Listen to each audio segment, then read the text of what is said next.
नमस्कार प्रणाम, हम ही आप सबके गीतकार सुमित द्विवेदी पवन।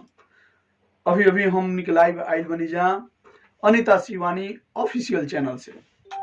हमारा साथे बानी जमाना के स्टार गायिका अनीता शिवानी जी नमस्ते। और जमाना के सुपरस्टार गायक हमार छोट भाई जी प्रणाम सबके उके। हमने के ई चाहतनियन तीनों जना त्रिदेव त्रिमूर्ति अभी आप सबके बीच लाइव ये लाइव बनी जा ये लाइव बोला था चैनल से कि इस चैनल के प्लीज एक एक सब्सक्राइब कीजिए, बेल आइकन दबाइए। बहुत अच्छा गाती हैं, इनका पर्सनल चैनल है और हम लोगों से जुड़ा जितना जानकारी है आप लोगों के बीच जाएगा। का धनंजय जी भैया एकदम। और आप लोग सब्सक्राइब कीजिए, शेयर कीजिए, जितना शेयर कर सकते हैं। जितने भी मेरे भाई भोजपुरिया जवान चाहे वाला बानी रहुआ सबे जवान और जवानी और जितना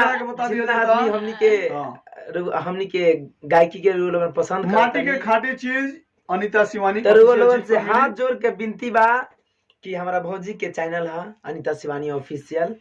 सब्सक्राइब करी, शेयर करी, लाइक करी और जितना गाना होता खूब मन लगा के सुनी और शेयर करी। धन्यवाद। बहुत बढ़िया बढ़िया गाना अभी गनी है जा और 3-4-5 गाना रिकॉर्ड हुआ है तो बहुत ही जल्द आप सभी को बीच में जाएगा और आप सबको सुनने को मिलेगा।